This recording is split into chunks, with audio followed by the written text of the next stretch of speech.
Shalom, je vous salue dans le nom de Jésus-Christ. Ici, c'est votre frère Kader. Je reviens encore dans un nouveau épisode. Et je rends grâce à Dieu et pour tous ceux-là qui suivent. Amen, ce témoignage. Alors, je continue aujourd'hui dans l'épisode 5.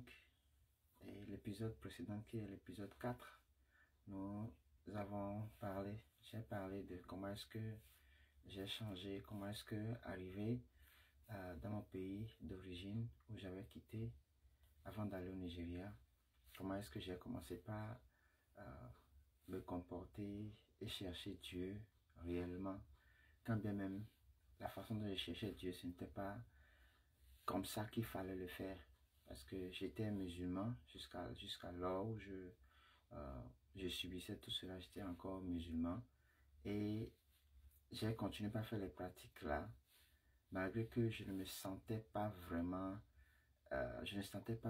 que c'était ça. Oui, quand même je priais, j'étais vraiment dérangé, je voyais que c'est comme si je fais quelque chose de pas bien, quoi.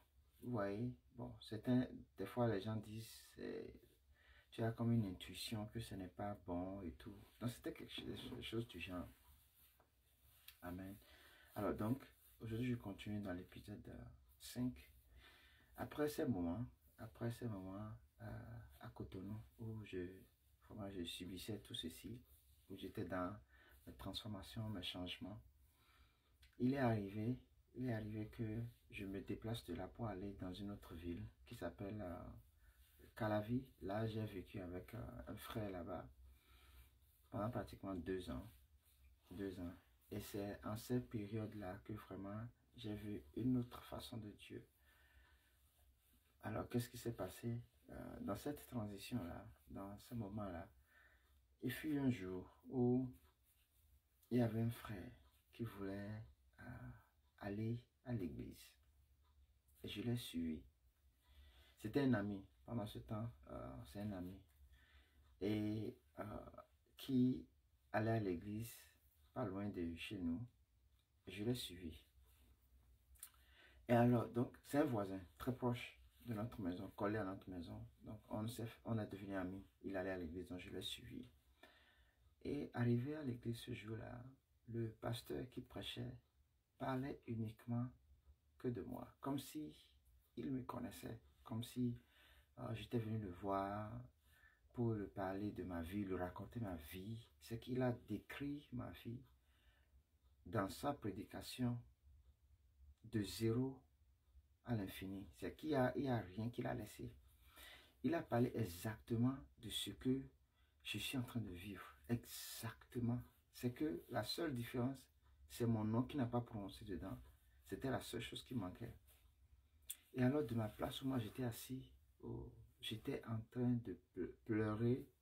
Et celui qui est assis à côté de moi, bon, j'étais pas assis auprès de l'ami parce que j'étais assis complètement derrière, comme c'était ma première fois. Lui qui est à côté, lui, il ne s'en revenait pas, il me regardait comme, qu'est-ce que celui-là, il a... Ouais, je pleurais à chaudes larmes parce qu'il parlait de moi. Et donc, moi-même, je ne savais même pas que j'étais en train de pleurer, quoi. C'est à cet niveau que je voyais que les larmes, il y avait quelque chose qui me touchait, qui versait sur moi. J'ai vu que c'était les larmes qui étaient en train de sortir. Il était en train de prêcher à 100% de moi.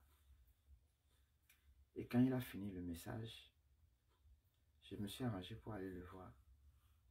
Et je lui ai parlé. C'est là qu'il m'a dit que c'était un rendez-vous avec Dieu. C'était la réponse à toutes mes préoccupations, à tout ce que je suis en train de traverser. Comme Dieu ne m'a pas, le message de ce jour était uniquement un message qui m'était destiné à un public de près de 200 personnes. Et donc, je leur racontais mon histoire au Nigeria. C'était la première fois que je le rencontrais. Donc, je leur racontais mon histoire au Nigeria. Et il a dit que cette personne que je voyais dans mon rêve, qui venait me voir et m'enseignait ces choses, et me disait toutes ces choses, s'appelle Jésus-Christ. C'est là que j'ai connu qui est Jésus-Christ. Et c'est une autre histoire qui a commencé dès ce jour-là, une autre histoire qui a commencé dans ma vie. Alléluia. Amen. Je vais m'arrêter ici. La vidéo a fait 5 minutes tout de suite là. Et je vais revenir dans un autre épisode dans les jours à venir, dans cette semaine quand même. Nous allons essayer de faire au moins 2 épisodes par semaine pour vite écouler le témoignage. Merci, que Dieu vous bénisse abondamment. Shalom et à la prochaine.